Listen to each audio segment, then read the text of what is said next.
mety teradoza ho amin'ny ankizy ny tsy fahaizana amin'ny fe ny internet raha ho amin'ny eto Madagasikara mandaran'ny tompona andraikitra eo anivon'ny sampandarany feny lalàna eo anivon'ny Artec fa tokony misy hatrany ny olona lehibe manara-maso ny ankizy eo ampiasana ireny internet ireny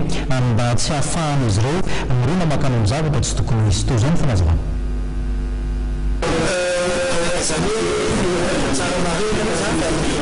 internet dia tsy pasy liberté fa zany hoe mba fampiasana ny internet ihany koa dia mila comportement ka io comportement io zany mila hoe